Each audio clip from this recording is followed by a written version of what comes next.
Сәлеметсіздер ме, 8-ші сынып оқушылары? Біз бүгінгі видеода қазақ әдебиетінен 3-ші тоқсанға арналған 2-ші БЖБ жұмысын орындайтын боламыз. Бұл БЖБда бір тапсырма. Бірінші тапсырма. Жамал ескіліктің құрбаны тақырыбына әдеби эссе жазыңыз. Жазылымда шығарманың көркемдік идеялық құндылығын нақты көрсетіп, гуманистік тұрғыдан талдау жасаңыз. Бақытсыз Жамал Міржақып Дулатұлының белгілі шығармаларының бірі. 1910 жылы жарық көрген, қазақ әдебиетінде көркем прозалық үлгіде жазылған тұңғыш роман. Романның сюжетіне арқау болған мәселе ескі әдет-ғұрыптың қыспағына түскен қазақ қызының тағдыры. Шығармада сүйгеніне қосылып бақытты өмір сүруді армандаған бойжеткеннің бақытқа жету жолындағы күресі мен қиындыққа толы жолы суреттеледі. Шығармада сол кезеңдегі қазақ қызының теңсіздігі көрсетіледі. Ескі заманның шырмауында қалған қазақтың көзін осы шығарма ашқандай. Шығармада әйел теңсіздігі анық көрсетіледі.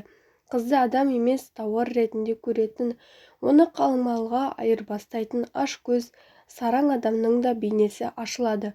Жамалдың туған әкесінің билік үшін қызының өмірін күлге айналдыруы, оның сезімдерімен санаспай, қос ғашықты айыруы опасыздыққа жатады.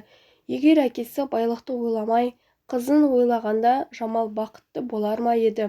Міржақып Дулатов өз туындысында Жамалдың қиын тағдыры арқылы тар заманның шынайы бет бейнесін, халықтың сол кездегі жағдайын көрсетеді.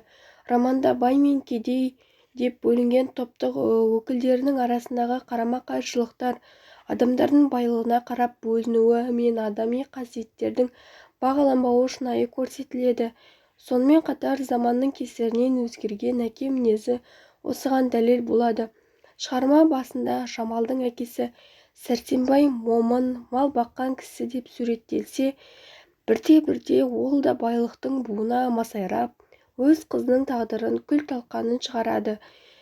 Міржақып Дулатовтың осы романында сол уақыттағы қазақ халқының тұрмыс-тіршілігі мен салт-санасы бір адамның тағдырымен байланыс тапқандай. Жамалдың басынан өткен қиындықтары арқылы біз қазақтың сол кездегі заман шындығын анық көре аламыз. Осымен БЖБ тапсырмалары аяқталды. Каналға тіркеліп, видеоға лайк басып кетіңіздер.